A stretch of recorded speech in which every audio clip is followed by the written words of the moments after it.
안녕하세요. 잘 지내셨나요? 오늘은 황반변성을 처음에 진단받고 나서 어느 병원으로 가야 할지 고민이신 분들에게 제 경험을 바탕으로 병원을 선택하는 기준에 대해서 한번 영상으로 남겨볼게요. 가장 중요하게 생각하는 부분은요, 첫 번째로 망막 전문의의 진료입니다.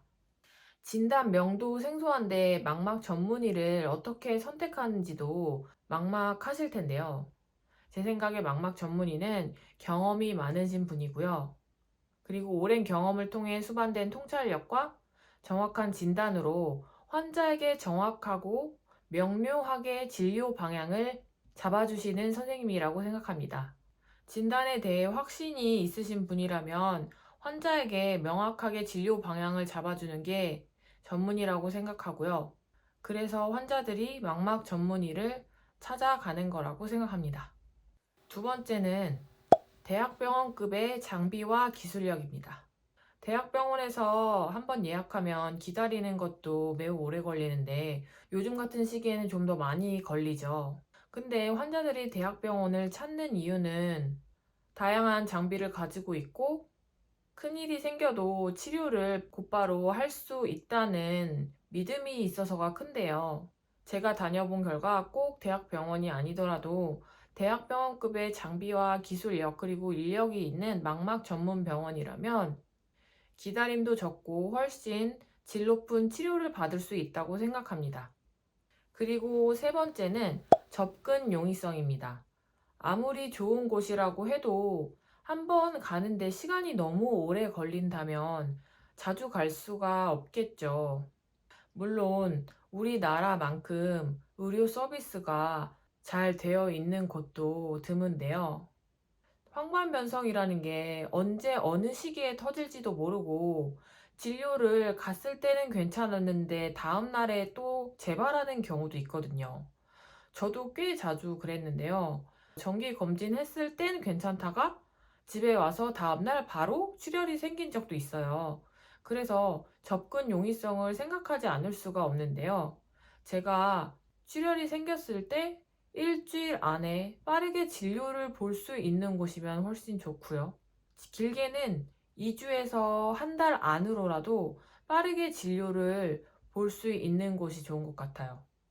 제 경험으론 급하게 생긴 출혈에 대학병원에서는 대처가 되게 힘들더라고요. 그렇다고 응급실에 갈 정도는 아닌데 제 눈을 체크를 해야 하는 상황이어서 대학병원을 예약을 했는데 당연히 제가 보는 교수님한테는 바로 진료를 볼 수 없었고요. 다른 전공의 의사 선생님에게 보고 저희 교수님을 보는 데까지 시간이 매우 걸렸습니다. 그래서 증상이 생기면 빠르게 대처할 수 있는 예약이 잘 되고 가까운 병원이 세 번째로 고려해야 될 사항이라고 생각합니다. 이제 제가 진단을 받고 안과에 처음이시라면 헷갈려 하시는 개인 안과와 망막 전문 병원 그리고 대학병원 간의 차이에 대해서도 한번 말씀드릴게요. 개인 안과는 주로 기본적인 안과 진료를 담당하죠.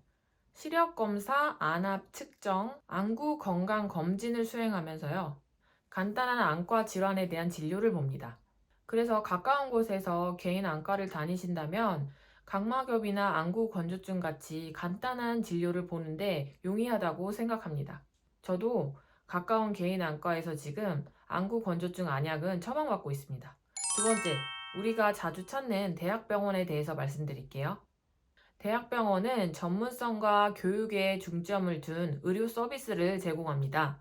의학 연구와 교육이 활발하게 이루어지면서요. 전공의와 전문의가 함께 다양한 안과 질환 및 수술을 다룹니다. 저도 개인 안과에서 대학병원을 간 이후에 꽤나 오래 대학병원에서 진료를 받았는데요. 하지만 대학병원에서 가장 불편한 게 모두 공감하시는 예약 문제일 텐데요. 응급 상황이 아니어도 급한 상황은 올 수 있잖아요. 그럴 때마다 예약을 해도 한없이 기다려야 되는 경우가 많아요. 그래서 긴급할 때는 환자만 발을 동동 구를 수밖에 없는 게 대학병원의 시스템의 가장 큰 단점인 것 같습니다. 그리고 또한 기다림에 비해서 진료 시간은 매우 짧은 게 또 단점인데요. 선생님께서 제한된 시간 안에 다수의 환자를 보다 보니까 진료 시간은 짧아질 수밖에 없어요. 그리고 제 증상에 대해서 자세히 답변을 듣기가 좀 눈치 아닌 눈치가 보일 때가 많고요. 기다리는 시간 대비 진료 시간이 너무 짧아서 허탈하게 돌아오는 경우도 종종 있습니다. 대학병원의 가장 큰 장점은 응급할 때 응급실에 갈 수 있다는 건데요.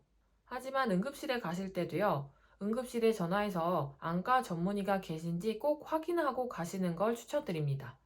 세 번째는 망막 전문 병원입니다. 망막 전문의가 진료하면서요, 황반변성 이외에도 녹내장, 망막 색소 변성, 당뇨 망막병증 등 고도의 망막 질환을 치료하는 곳이기도 해요. 대학병원에 버금가는 장비이거나 요즘 개원한 병원들은요, 대학병원보다 훨씬 더 좋은 기계를 사용하는 곳도 있습니다.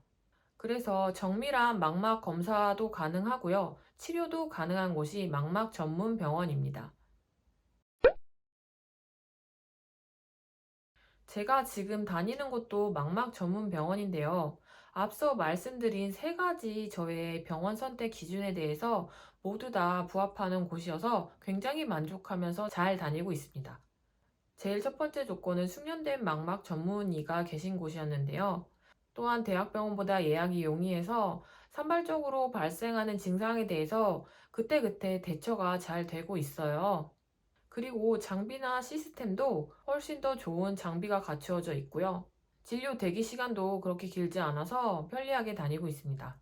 믿을 만한 망막 전문의가 있는 망막 전문 병원이라면요, 대학병원보다 훨씬 예약이 쉽고 기다리는 시간이 줄어서 시간을 아끼고 진료를 빨리 볼 수 있는 데에 대해서 아주 큰 장점이 있다고 생각합니다. 그래서 결론을 말씀드리면요. 첫째론 망막 문제는 대학병원이나 망막 전문 병원에 가야 합니다. 증상이 처음 생기셔서 병원에 가시는 거라면요, 병원 두 곳 이상에 가셔서 크로스 체크를 해보심도 필요해요. 내 병명에 대해서 모호하게 말씀해 주시는 곳도 덜어 있더라고요. 그래서 두 곳 이상의 병원에서 크로스 체크를 해보시는 것도 꼭 필요하다고 생각합니다.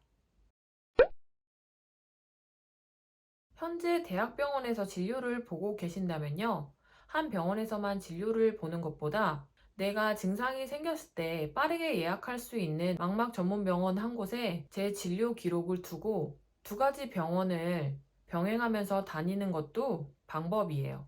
그래야 급한 증상이 생겼을 때 대처할 수 있는 선택권이 넓어집니다. 그리고 현재 망막 전문 병원에서 실력 있는 분에게 보고 계신다면요, 그곳에서 계속 보셔도 좋다고 생각합니다. 저의 경우 망막 전문 병원 두 곳에 제 진료 기록을 두고 있어요. 첫 번째가 제가 다니는 메인 병원이지만 두 번째는 세컨 병원으로 생각을 하고, 첫 번째 메인 병원에서 선생님도 사람인지라 언제 그만두실지도 모르고 아니면 또 멀리 옮기실 수도 있잖아요. 그럴 때 곧바로 세컨 병원으로 가서 제가 진료를 보고 치료를 받을 수 있도록 망막 전문 두 곳에 제 진료 기록을 남겨두었습니다. 그리고 세 번째로 가장 가까운 곳에 있는 안과도 제가 다니고 있는데요. 이곳에서는 각막의 문제나 건조증의 문제가 있을 때 간단한 진료를 보고 있어요. 최근에는 건조증으로 생긴 결석 제거도 했는데요. 이것 또한 제일 가까운 안과에서 한 일이고요. 이렇게 사소한 각막 문제는 멀리 다니는 것보다 집에서 가장 가까운 안과에서 해결하는 게 맞다고 생각을 해서요. 그리고 개인 안과에 다니면 장점이 제가 궁금해하는 것에 대해서 좀 길게 설명을 해주시더라고요. 그래서 궁금증을 해결하기에도 개인 안과에서 진료를 보는 건 또 장점인 것 같습니다. 이렇게 제가 지금 현재 다니는 병원은 망막 전문 병원 두 곳, 그리고 개인 안과 하나, 이렇게 세 군데고요. 눈 선생님들도 제 경험을 참고하셔서 병원 선택에 도움이 되시길 바랍니다. 그럼 영상은 여기까지 할게요. 감사합니다. 눈 건강하세요.